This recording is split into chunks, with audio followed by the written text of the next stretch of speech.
Hello students, let us see this question here.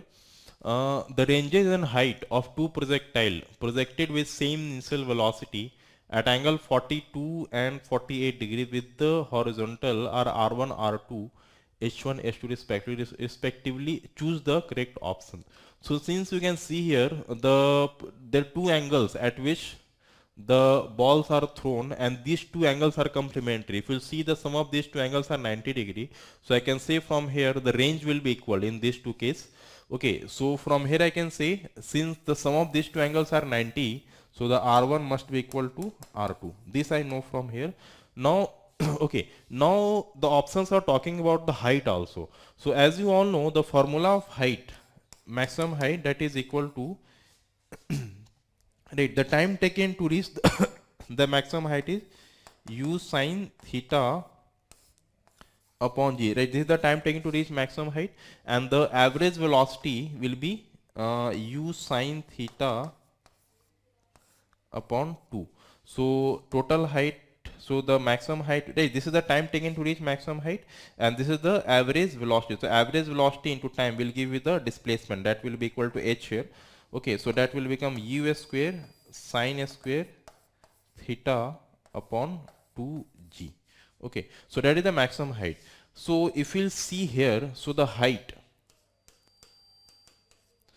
so ranges for the two projectiles the same initial velocity. So u is same, g is same. So I can say from here, this entire thing will be constant.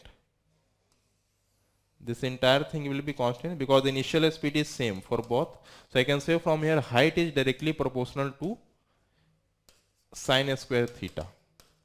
And as you all know, the sine theta graph for the acute angle from 0 to 90 degree, the sine graph is proportional to right, the sine theta is proportional to theta here. So if the theta is more, then the sine square sine theta will be more, right, and the sine theta is more, then sine square theta will also be more. Okay, okay, so right, if right, what I am saying is, if theta is greater, okay, if theta is high, right, this implies sine theta will also be more, right? If theta is more, then sine theta will also be more, because the sine theta graph is increasing from 0 to pi by 2, and if sine theta is increasing, this implies sine square theta will also go up. So if the sine, if the sine theta is increasing, then sine theta will increase, then sine square theta will also increase, and hence h will also go up.